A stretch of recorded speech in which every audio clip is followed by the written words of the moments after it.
وشفتین، ہم نے زبان نہیں دی ہے. یہ اتنا سا گوشت کا لوتھڑا ہے، آپ اس پہ نمک رکھیں فوراً دماغ کو سگنل بھیجے گا کڑوی چیز ہے. چینی رکھیں فوراً دماغ کو سگنل بھیجے گا کیا ہے؟ میٹھا ہے. گرم چیز رکھیں، ٹھنڈی چیز رکھیں، سینکڑوں چیزوں کے ٹیسٹ میں یہ فرق فوراً دماغ کو اطلاع دے دیتی ہے. یہ خود بخود نہیں ہے. تو قرآن انسان پر یہ نعمتیں گنوا کے بیان کر رہا ہے کہ انسان نے میرا ان نعمتوں کا شکر ادا نہیں کیا. اے اللہ کیسے ادا نہیں کیا؟ کیا میں نے جرم کیا ہے جو تو کہہ رہا ہے کہ تو ناشکرا ہے؟ اللہ فرماتے ہیں وما ادراک مل عقبہ، ایک مشکل راستہ تھا، دشوار راستہ تھا. یہ میرے کہنے پہ اس مشکل راستے پہ نہیں چل رہا، آسان راستے کو یہ فوکس کر رہا ہے. دیکھیں ایک راستہ ہے موٹر وے کا، آپ کے ابا نے آپ سے کہا کہ بیٹا موٹر وے سے نہیں جانا، جی ٹی روڈ سے جانا ہے تم نے. ابا کیوں؟ موٹر وے جب بنا ہے چلنے کے لیے، تو وہ ابا کہہ رہے دیکھو بیٹا ابھی میں تمہارا ابا ہوں نا، میرے تم پر احسانات ہیں، میں تمہیں کہہ رہا ہوں کہ میری خاطر تھوڑا اس راستے پہ چلو. آپ کہہ رہے ہیں میں تو موٹر وے سے ہی جاؤں گا. تو ابا کو غصہ آئے گا کہ نہیں آئے گا کہ میری تو کوئی حیثیت ہی نہیں ہے. تو اللہ میاں قرآن میں کیا کہتے ہیں؟ وما ادراک مل عقبہ فک رقبہ فلاقتحم العقبہ. اللہ فرماتے ہیں یہ دشوار راستے پہ نہیں چلا. وہ دشوار راستہ کیا ہے؟ ایک ہے خواہشات کا راستہ، جتنا کما رہا ہوں میرا پیٹ بھرے گا، میری جیب بھرے گی، میں اس میں سے کسی اور کے لیے خرچ نہیں کروں گا، میں اپنی تمام خواہشات کو پورا کروں گا اسی دنیا میں.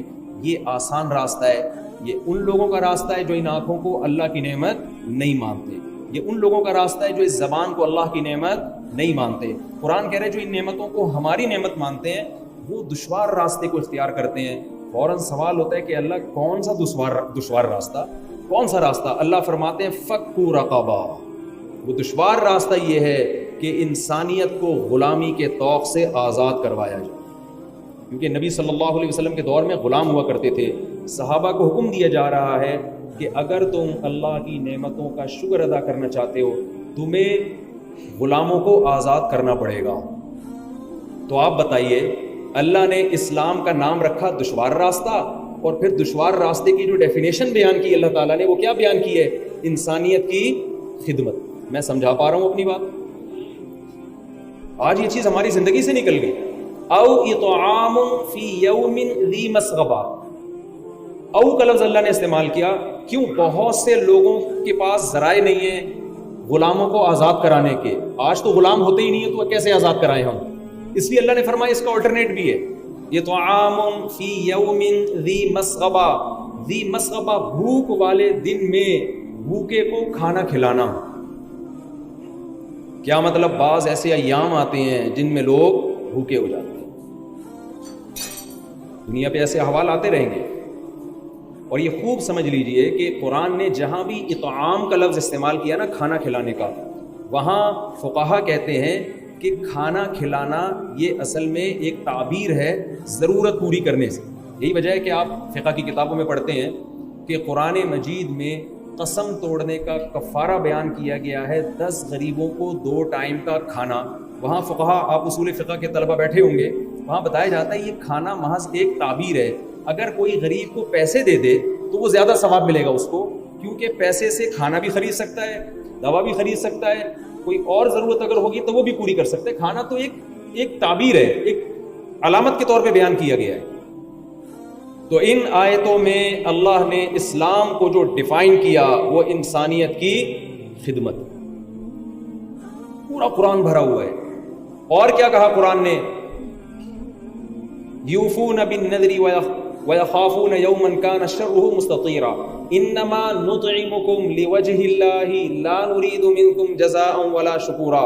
قرآن کہتا ہے ہمارے نیک بندے، شکر گزار بندے، وہ غربا اور مساکین کی ضرورت پوری کرتے ہیں، اور ضرورت پوری کرتے ہوئے کہہ رہے ہوتے ہیں کہ ہم تمہیں خوش کرنے کے لیے نہیں کھلا رہے، لہذا ہمیں نہ تو تم سے اس کا بدلہ چاہیے اور نہ اس کا شکریہ چاہیے ہمیں. انما نطعمکم لوجہ اللہ، ہم تمہیں کس کو خوش کرنے کے لیے کھلا رہے ہیں؟ اللہ کو خوش کرنے کے لیے کھلا رہے ہیں. تو اسلام اور غیر اسلام، اس میں بڑا فرق کیا ہے؟ اسلام مال خرچ کیے بغیر آپ کا اسلام قبول کرنے کے لیے تیار نہیں ہے. نمبر 2، مال خرچ کرنا پڑے گا صرف اور صرف کس کے لیے؟ اللہ کے لیے. اور ایک تیسرا فرق بھی، مال خرچ کرنا، بار بار کرنا اور کرتے رہنا، ینفقون، کرتے رہتے ہیں یہ کام.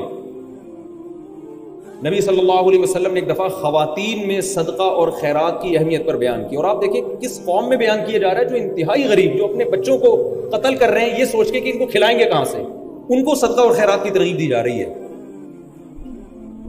اب غریب آدمی کیسے صدقہ کرے؟ تو آپ صلی اللہ علیہ وسلم نے فرمایا اتقوا النار ولو بشق تمرۃ. یہاں تو بہت سے غریب تھے نا, آپ صلی اللہ علیہ وسلم نے فرمایا آدھی کھجور دے کر بھی اگر کوئی اپنے آپ کو جہنم کی آگ سے بچا سکتا ہے تو یہ موقع بھی ہاتھ سے جانے نہ دے. کسی غریب کے لیے اگر یہ ممکن ہے نا کہ بھائی میں کیسے صدقہ کروں, ایک کھجور ہے کوئی بات نہیں, اس ایک کھجور میں آدھی کسی ایسے کو کھلا دے جس کے پاس ایک کھجور بھی نہیں. یعنی اگر کسی کے پاس ایک کھجور ہے نا تو ایسے غریب بھی تو دنیا میں ہوں گے نا جن کے پاس ایک بھی نہ ہو. میرے پاس ایک آج آدمی نے مجھ سے پوچھا کہ میں آپ شادیوں پر اتنا بیان کرتے ہو, غریب آدمی شادی کیسے کرے گا؟ میں نے کہا اپنے سے زیادہ غریب سے کرے گا. سمجھ آ رہی ہے بات؟ ایک صاحب میرے پاس آئے, میری 50,000 تنخواہ ہے, اس میں گزارا کہاں ہوتا ہے, آپ شادی گرٹ لگائے رکھتے ہو ہر بیان میں کیسے شادی کروں گا, اتنی غربت میں بیوی کو کیسے پالوں گا؟ میں نے کہا ایسی لڑکی سے شادی کرو جس کا ابا 25,000 میں 6 بیٹیوں کو پال رہا ہے. کتنا زبردست پیکج ہے یا نہیں ہے بھائی؟ ایسے لوگ بھی تو ہیں نا کہ وہ 6 بیٹیاں 25 میں نہیں پل رہی اس سے, وہ کہے گا یار چلو 50 والا ایک کو مجھ سے تو اچھا کھلا سکتا ہے نا. آپ کا ایک اسٹینڈرڈ ہی اتنا اونچا ہے. تو اگر آپ دنیا میں سب سے زیادہ غریب ہیں تو پھر آپ شادی نہ کریں کہ بھئی دنیا میں مجھ سے زیادہ غریب کوئی بھی نہیں ہے. تو میں عرض یہ کر رہا ہوں آپ صدقہ نہ کریں اگر آپ دنیا میں سب سے زیادہ غریب ہیں. بعض صحابہ ایسے بھی تھے جو اس وقت سب سے زیادہ غریب تھے. ایک صحابی سے ایک غلطی ہو گئی, رمضان میں اپنی زوجہ کے قریب چلے گئے, نبی صلی اللہ علیہ وسلم کے پاس آئے, عرض کیا کہ یا رسول اللہ مجھ سے یہ غلطی ہو گئی. آپ نے فرمایا 60 روزوں کا کفارہ. انہوں نے عرض کیا میری صحت اجازت نہیں دیتی.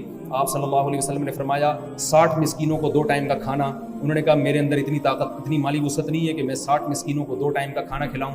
رسول اللہ صلی اللہ علیہ وسلم نے فرمایا چلو ایسا کرو تھوڑا بہت صدقہ کر دو. کچھ بھی نہیں تھا ان کے پاس, تو آپ نے صحابہ سے فرمایا کہ تھوڑا سا لے کر آؤ, ان کے لیے چندہ کرو, پھر ہم ان کے ذریعے کسی غریب کے ساتھ تعاون کروا لیں گے. صحابہ نے چندہ کر کے ان کو دیا. نبی نے فرمایا یہ رقم مدینہ میں کسی غریب کو دے دو. انہوں نے فرمایا مجھ سے زیادہ غریب مدینہ میں کوئی بھی نہیں. آپ نے فرمایا کھاؤ, لیکن اور نبی مسکرائے بھی. تو اگر ہم اتنے غریب ہیں کہ آدھی کھجور بھی ہمارے پاس نہیں ہے تو پھر ٹھیک ہے, میرا خیال ہے ہم میں کوئی اتنا غریب نہیں ہے. تو میں آپ ذرا سے گزارش کرتا ہوں کہ اب مجھ سے بھی اچھا خاصا چندہ نکلوا چکے ہیں یہ پاکٹ ویلفیئر ٹرسٹ میں. ورنہ تو آپ کو پتہ ہے کسی ٹرسٹ کے لیے جب آپ چندے کا اعلان کرتے ہیں, عام طور پہ سب کی بات نہیں کر رہا, سفر کرتے ہیں تو اپنا بھی کمیشن ہوتا ہے ایڈورٹائزمنٹ کا, ہوتا ہے کہ نہیں ہوتا, کہ بھائی ہمارا بھی تھوڑا سا بھائی مجھے کیا ملے گا. تو مجھے یہاں کے پتہ چلا مجھے ثواب کے علاوہ کچھ بھی نہیں مل رہا ہے. اور آئندہ بھی جو سفر ہے مجھے وہ ہمارے پاس نا ایک صاحب آئے اور اپنے بیٹے کو لے کر, بیٹے نے کاروبار ابا کا بہت بڑھا دیا تھا. اکثر ایسا ہوتا ہے نا بیٹا ابا کے بزنس میں ابا کے کاروبار کو پروموٹ کرتا ہے اور ابا کے لاکھوں سے کروڑوں میں کھیلنے لگتے ہیں, تو پھر بیٹا ابا کی وراثت پہ نظریں ڈالتا ہے کہ مرنے کے بعد سارا مجھے ملے گا, چھوٹے بھائیوں کو نہیں ملے گا. شرعی مسئلہ یہ ہے کہ بیٹے نے اگر باپ کے ساتھ تعاون کیا ہے تو اس تعاون میں اس کو وراثت میں الگ سے کچھ نہیں ملتا. شرکت تو نہیں ہے نا اس کی, کو پیسے تھوڑی لگائے, بس ٹھیک ہے خدمت کی ہے. تو اب وہ بیٹا ابا کے ساتھ آ گیا میرے پاس. ابا کہنے لگے کہ بھئی یہ کہہ رہا ہے کہ جب میرا انتقال ہوگا نا تو اس کو زیادہ وراثت ملے گی, دوسروں کو کم ملے گی. تو میں نے کہا آپ یہ کہہ رہے ہیں؟ کہتے ہیں ہاں. میں نے کہا ایسا تو نہیں ہے, آپ کو اتنا ہی ملے گا جتنے آپ کے دوسرے بھائیوں کا حصہ ہے. کہتے ہیں پھر میں نے اتنی محنت کی, اتنی اسٹرگل کی کہ لاکھوں کے کاروبار کو کروڑوں تک پہنچا دیا, تو مجھے ملے گا کیا؟ میں نے کہا آپ کو ثواب مل گا. کہتے ہیں بھائی میں نے تھوڑا بزنس نہیں تھا, کروڑوں تک پہنچایا, دن رات ایک کر دیا. میں نے کہا اس کا مطلب ثواب بھی تھوڑا نہیں ملے گا, بہت زیادہ ملے گا. تو مجھے بھی جو پاک اینڈ ویلفیئر ٹرسٹ کو میں پروموٹ کر رہا ہوں ثواب کے علاوہ کچھ بھی نہیں مل رہا, اور میری جیب سے بھی اچھا خاصا چندہ نکل چکا ہے الحمدللہ. تو اس لیے میں نے یہ کیوں پروموٹ کر رہا ہوں, یہ بس 2-4 منٹ آپ کے لوں گا کہ انسانیت کی خدمت کے لیے میں نے ٹرسٹ کا پر ٹرسٹ کیوں کیا. اچھا میں وہ حدیث جلدی سے مکمل کر دوں. نبی صلی اللہ علیہ وسلم, کیونکہ خواتین کی بیان سن رہی ہیں نبی, اور مجھ سے نالا بھی رہتی ہیں بہت زیادہ اس شادی وادی والے بیانات پر, تو نبی صلی اللہ علیہ وسلم نے ایک مرتبہ خواتین میں صدقہ اور خیرات کی فضیلت پر بیان کیا. تو ان میں حضرت عبداللہ بن مسعود رضی اللہ تعالیٰ عنہ کی زوجہ بھی تھیں جن کا نام تھا زینب. وہ گھر گئیں, انہوں نے کہا چلو جی میں صدقہ کرتی ہوں. تو ان کو پورے مدینہ میں اپنے شوہر سے زیادہ غریب کوئی بھی نظر نہیں. پہلے زمانے میں ایسا ہو جایا کرتا تھا کہ غریب آدمی کی بھی شادی ہو جاتی تھی. اب تو سب سے زیادہ پہلے آپ کی جیب دیکھی جاتی ہے کہ پیسے ہیں یا نہیں. تو انہوں نے سوچا کہ میں اپنے شوہر کو صدقہ اگر دوں تو اس کا کیا مجھے ثواب ملے گا؟ تو وہ اپنے شوہر کے پاس آئیں، عبداللہ بن مسعود بڑے فقیہ تھے، عرض کیا کہ میں آپ کو اگر صدقہ دے دوں، آپ سے زیادہ غریب تو مجھے مدینہ میں کوئی نظر آتا نہیں ہے، تو کیا ثواب ملے گا؟ عبداللہ بن مسعود نے فرمایا مجھے تو معلوم نہیں ہے، تو نبی سے پوچھنا پڑے گا۔ تو کہنے لگی جائیں آپ نبی سے پوچھ کے آئیں۔ حضرت عبداللہ بن مسعود کو بڑی شرم آئی کہ میں اپنے بارے میں نبی سے جا کے پوچھوں کہ میری وائف مجھے صدقہ کرنا چاہتی ہے ثواب میں۔ تو عبداللہ بن مسعود نے فرمایا جاؤ تم خود پوچھو، اور میرا نام نہیں بتانا کہ میں ابن مسعود کی زوجہ ہوں۔ وہ چاہتے تھے کہ نبی کے سامنے ایسے راز فاش نہ ہو، میرا نہیں بتانا کہ میں عبداللہ بن مسعود کی زوجہ ہوں۔ تو حضرت زینب چلی گئیں، نبی صلی اللہ علیہ وسلم کا دروازہ کھٹکھٹایا، حضرت بلال خادم تھے، باہر آئے۔ کون بھائی؟ فرمایا کہ نبی سے یہ مسئلہ پوچھو کہ ایک خاتون آئی ہیں، مسئلہ پوچھ رہی ہیں کہ عورت اگر اپنے شوہر پہ صدقہ کرے تو ثواب ملتا ہے؟ تو وہ حضرت بلال گئے، نبی سے پوچھا، انہوں نے فرمایا کہ یہ پہلے نام وہ پوچھو کہ خاتون کون ہے، کون پوچھ رہی ہے۔ وہ آئے حضرت بلال، پوچھا کہ نبی پوچھ رہے ہیں نام بتاؤ، انہوں نے بتا دیا نام زینب ہے، پوری بات نہیں بتائی۔ حضرت بلال گئے، عرض کیا یا رسول اللہ زینب۔ آپ نے فرمایا ایو زینب، زینب تو بہت ہیں مدینہ میں، یہ کون سی والی زینب ہے؟ تو انہوں نے بتایا مجبوراً کہ بھائی عبداللہ بن مسعود کی زوجہ زینب۔ آپ صلی اللہ علیہ وسلم نے فرمایا آپ لوگ خوش ہو جائیں جتنے میاں یہاں بیٹھے ہوئے ہیں۔ آپ نے فرمایا ان سے جا کے کہو کہ اگر اپنے شوہر پہ صدقہ کرو گی تمہیں 2 ثواب ملیں گے، ایک تو صدقہ کرنے کا، ایک رشتہ داری جوڑنے، زور سے تعلقات اچھے ہو جائیں گے۔ تو اس سے ہمیں پتہ چلتا ہے کہ عورت بھی اگر صدقہ کرے تو اس کو بھی ثواب ملتا ہے۔ اب اگر کسی خاتون کا میاں ہی سیلاب زدگان ہے تو ہم اس کو پہلے مشورہ دیں گے بھائی اپنے میاں کا گھر بنواؤ، اس کے لیے مچھردانی بنواؤ، اس کی بھینس کا متبادل تلاش کرو۔ لیکن اگر میاں کھاتا پیتا ہے تو پھر دوسری حدیث ہے ہمارے پاس، وہ دوسری حدیث یہ ہے کہ آپ صلی اللہ علیہ وسلم نے فرمایا جو عورت اپنے شوہر کے مال سے صدقہ کرتی ہے، دیکھیں شوہر کے مال سے شاپنگ سب عورتیں کرتی ہیں، شوہر کے مال سے پیزا سب خواتین کھاتی ہیں، شوہر کے مال سے اپنے والد کے لیے سموسوں پکوڑوں کا انتظام سب عورتیں کرتی ہیں، جب آپ کے سالے گھر میں آتے ہیں تو ان سالوں کے لیے ریفریشمنٹ کا انتظام بیگم کے خرچے سے ہوتا ہے یا آپ کے خرچے سے ہوتا ہے؟ تو آپ کے خرچے سے ہوتا ہے۔ نبی نے فرمایا جو عورت اپنے شوہر کو ترغیب دے، صدقہ کروائے اور پھر اس کی پرمیشن سے اس کے مال کو صدقہ کرے تو شوہر کو بھی پورا ثواب ملے گا اور بیوی کو بھی پورا ثواب ملے گا۔ خرچہ بیگم کا نہیں ہو رہا لیکن ثواب پورا اللہ اس عورت کو بھی صدقے کا عطا فرمائے۔